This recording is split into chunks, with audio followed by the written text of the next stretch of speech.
Pozdravljeni, z vami sem Minka Gantar in danes se bomo šli v deževanje. Glejte, polna luna, zmerom bolj seka, je to tako. In dejstvo je, da ob polni luni se aktivirajo določene energije. In veste, na cesti se pozna, določeni ljudje vozijo tako, da prav človek se vpraša včasih na cesti, pa kvaj danes luna jih trka. No, dejstvo je, da policisti znajo povedati, da ob polni luni je več prekrškov. Dejstvo je, da vsi vemo, da mnoge, ki čakajo na porod, da prav polna luna sproži porode. Tako da v glavnem, polna luna ima svojo moč. Se pravi, a te kaj lunca gunca. No, pa da vidimo.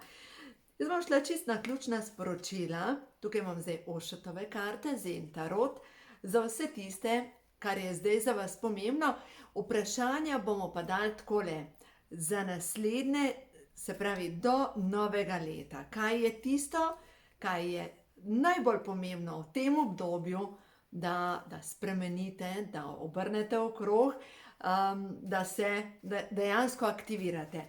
No in takole, potegnila bom najprej 5 kart, 1, 2, 3, čist naključne, 4, 5, potem pa grem še 1, 2, tale gre 4, tako, 9 kart. Da vidimo, kaj je tisto, kar je pomembno. Ustvarjalec. Ustvarjalec, vsi vi ste ustvarjalci. Kaj ustvarjate? Ta trenutek ustvarjate iz svojega srca. Kaj je tisto, kar leži v vašem srcu? Če v vašem srcu leži potreba po nadzoru, jeza na sistem, sovraštvo do določenih ljudi, to ustvarjate.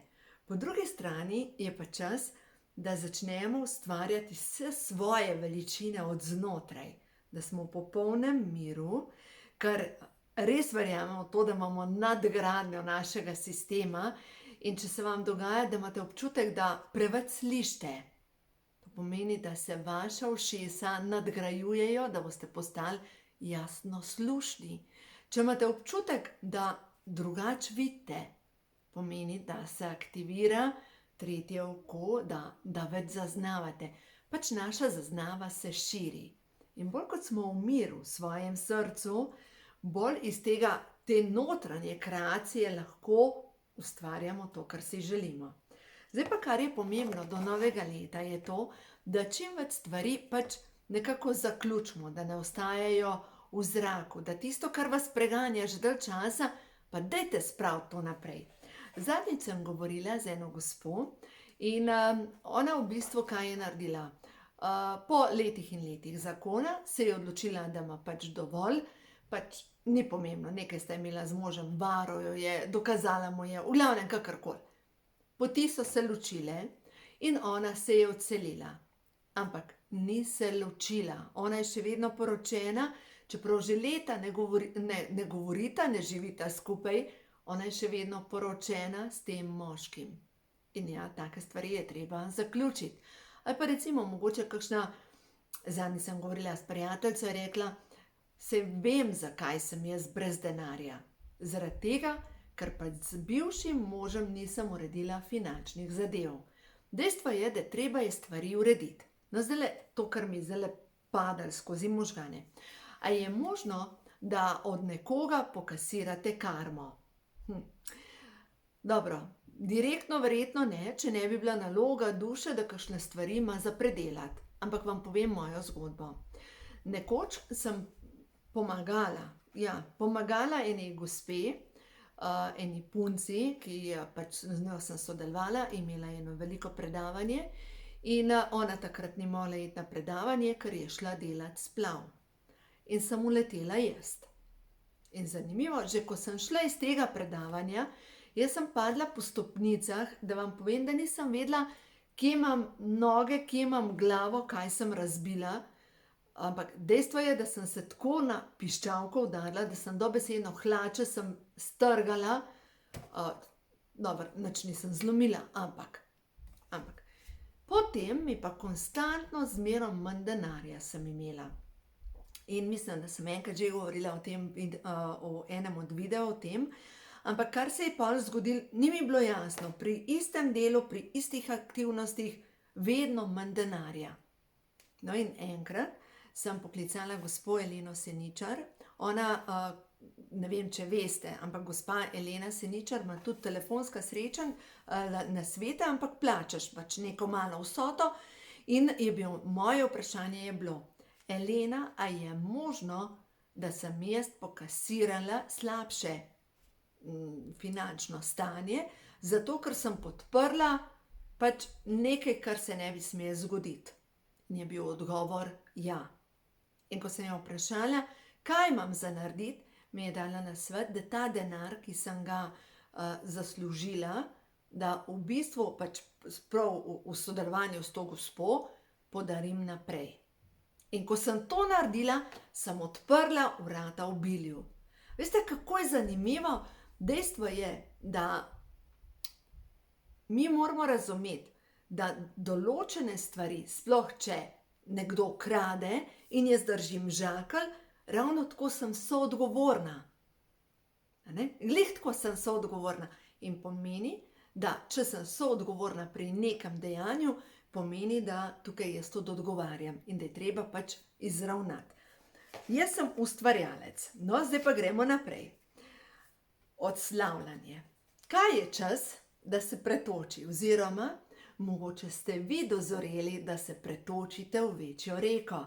Mogoče je za vaš čas, da greste naprej. Veste, tukaj gor je list in kapljica, kapljica, ko zbere dovolj energije, gre naprej. In je čas, da se osvobodite. In zanimivo, kaj je prišlo? Oklepanje, krivda in skopuh. Joj, lejte, se pravi, na katerem področju je tisto, kar želite zadržati, kar kopičite, katero področje je tisto, ki enostavno vas je strah spustiti. Mogoče kakšno osebo, mogoče vas je strah spustiti nekoga v vašem življenju. Lejte, jaz vam povem iz svojih izkušenj, kaj se mi je dogajalo. Leta nazaj, leta, če sem samo pomislila, da ne bi bila več zdaj z mojim bivšim možem, meni so solze prišle na oči, ker sem bila dobesedno zasvojena s tem odnosom. Strah pred izgubo, kot bi se ga na en način lastila. In vem, kako je to težko takrat, ko predelujemo neke odnose in se bojimo spustiti. In druga zadeva, občutek krivde. Občutek krivde te dobesedno razžre od znotraj. Ste mogoče naredili kakšno dejanje, ki mogoče ni častno, mogoče bi zdaj v tem trenutku naredili drugače, recimo splav. Vemo, da ogromno ljudi, ki ima žensk, ki so naredile splav, bi mogoče naredile dosti drugače in jih krivda od znotraj gloda. Lejte, če vas gloda krivda, recimo glede splava, kaj je treba v tem primeru narediti? Tega otroka je treba spustiti in sebi dovoliti, da se osvobodimo tega. In zdaj kaj naredimo? Grobek za to osebo, za tega otročka, ga poimenujemo. Vemo, kaj bi bil ta otroček in predvsem sami sebi odpustimo. Ker na ta način se zgodi, da enostavno sprostimo vezi. No, zdaj pa kaj je pa naprej prišlo? Lejte, dovolj je lenobe, rušenje. Rušenje našega fotelja in dejstvo je, da je dovolj lenobe. Čas je za premik naprej. Tukaj naslednja je prišla boj. Kaj imate za spustiti? Kaj je tisto, zaradi česar ste v napetosti? Mogoče bi se borili proti sistemu. Bi vzeli brzo strelko, pa vse postrelili. Lejte, če to vi kot duša predelujete, pomeni, da začnite spuščati jezo na sistem. Vsaka norija se enkrat ustavi. Vsaka norija je enkrat konec. Lejte, zgodovina nas učita svoje. Dejstvo je, da vsake vojne je bilo enkrat konec in tudi te korona časov bo enkrat konec. In verjemite mi, da se bojo stvari uredile. Ja, nadgradnja na višji sistem. Naslednja stvar pa je zaključevanje. Pazle se sestavljajo zaključevanje nekega obdobja. Zaključevanje mogoče karmičnih zadev. Zaključevanje mogoče kakšne stvari, ki je čas, da odide, da se osvobodimo, ker zdajle pa ne pusti nikomur več življenje, da počiva. Prav nikomur. In naslednja stvar, igrivost. Igrivost, kakšno špičt, se imeti dober, uživati v življenju na konc koncev. Življenje je tako lepo. No, to so zdaj sporočila za teh nekaj, oziroma ne nekaj mesecev, dobra 2 meseca do novega leta, pa gremo še prehod v novo dobo. Ta je padla ven. Te so padle ven in točno te bom zdaj razložila. Hvaležnost. Hvaležnost, čas je za hvaležnost. Meni je tako všeč, edini praznik od teh ameriških, mi je všeč zahvalni dan. Pri nas smo vse ostale, smo pobrali iz Amerike, pa Halloween, pa ne vem kaj še vse. Ampak zahvalni dan, a ni to nekaj neverjetnega, da se takrat družina najde skupaj in da se v bistvu zahvali za vse dobro. Hvaležnost. Hvaležnost za vse to, kar še nimate. Ker naši možgani ne razumejo, da če sem jaz hvaležna za nekaj, kar se bo zgodilo v bodočnosti, moji možgani ne vejo. V kvantnem polju to že obstaja. Jaz, če si samo zamislim, zdaj vam povem nekaj, kar obstaja v kvantnem polju, pa še ni tukaj. Leta nazaj, ko sem bila še poročena, nekje sem prebrala, da si napišeš, moški, ki me ljubi, je. No in v glavnem jaz sem napisala, moški, ki me ljubi, je, in vse tisto napišem, kar bi jaz želela pri mojem partnerju. In seveda, moj sedaj bivši mož je videl vse to in je rekel, to nisem jaz, se nekaj vem. Ali se boš ti spremenil, ali pa bo prišel nekdo boljši. No, ta nekdo boljši obstaja v kvantnem polju, še ni prišel. Bože, nikamor se mi ne mudi. No, naslednja stvar je zaupanje. Zaupam vase in v življenje. Podpirajo me vsa svetlobna bitja. In naprej čarobni samorogi in vilinska bitja. Bitja svetlobe me ljubijo. Glejte, 2 karti, ki sta povezane s tem, dajte zaupati. Dajte zaupati. Zaupajte, da vaši vodniki vas neizmerno ljubijo. Zaupati, da vas angeli neizmerno ljubijo. Zaupati, če imate občutek, da vas nima nihče rad, verjemite mi, vaša duša vas ima rada in vam želi pomagati, da v tem življenju naredite korak naprej.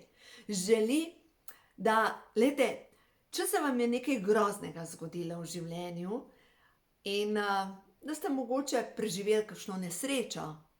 Zakaj? Zato, ker vaša duša vas ima tako neizmerno rada in želi, da v tem življenju res zaključite določene zadeve. In naslednja, vera. Vse je tako, kot je prav. Mirna sem. Neskončnemu v meni lahko vse uspe. Naj bom tole sporočilo, karta 14, prebrala. Vera. Vse je tako, kot je prav. Vse je tako, kot je prav, mirna sem. Mojemu življenju vladata red in mir. Mojega duha prežema brezpogojna ljubezen. Na vseh področjih me vodi božanska inteligenca, ker življenje me enostavno ljubi. A ni to zdaj dobro? Ker življenje me enostavno ljubi. Wow. Dajte spuščati, dajte odpuščati. In boste videli, koliko boste lažje živeli. Zdaj bom pa šla nazaj še na Oštove karte, ker vseeno bi pa rada še iz tele ven. Se pravi, kaj imamo pa poj sporočilo, zdaj, ko imamo žive deževanje, takoj za po novem letu? Kaj je tisto, kar je najbolj pomembno? Pa da vidimo. Obilje. Obilje je najbolj pomembno. Poglejte, naravnajte se na frekvenco obilja. Frekvenca obilja ni povezana samo z denarjem. Frekvenca obilja je povezana z občutkom, da vse je. Kvantna fizika nas uči, da opazovalec določa končni rezultat. In dejstvo je, da imamo vsi v sebi to moč, da lahko ustvarjamo. Ko si jaz zamišljam, in sem že hvaležna za to, kar se bo zgodilo, to ustvarjam, to se dogaja. Obilje je najbolj pomembno sporočilo. Zorb. No ja, uravnotežena. Veste, tukaj gor na karti je v bistvu moška energija. Moška energija, vse bo. In iz hipa v hip poletite. Poletite. Pejte naprej. In tukaj obstoj. Kvantna fizika je tukaj. Glejte, jaz sem prepričana v to, da če si jaz ponavljam, jaz sem simpatična, jaz sem uspešna, jaz sem popolnoma zdrava, jaz sem ljubeča, jaz sem ljubljena. Poglejte, ko jaz rečem, jaz sem ljubljena, in če si to večkrat ponovim, enostavno imam občutek, ja, ljubljena sem, ker poglejte, plavam v prijaznem vesolju, v teh prijaznih energijah. Mene ljubi vse stvarstvo. Več kot, ko si boste to ponovili, boljš bo. In zdaj pa, ja, seveda, več kot, ko si boste pa ponovili, nič se ne da, spet te ukrepi, spet nas zapirajo. Več jeze boste imeli v sebi, bolj boste tonili. Dejstvo je, da ko mi začnemo delati na sebi in ko delamo na tej svoji energiji, da začnemo rasti, je pomembna predvsem ta pozitivna energija. Radost, veselje, sreča, hvaležnost. To odpira vrata vsemu dobremu v našem življenju. Tako da, uživajte, naj vas življenje podpira in ja, ste slišali vedeževanje. Vse je. Vse je. No, tako preprosto je vedeževanje. Tako da uživajte in naj vas življenje podpira pri vsem, kar delate. V glavnem, jaz sem prepričana, da Božji blagoslov je tukaj samo odpriti. Treba roke, da to pride v naše življenje. Uživajte.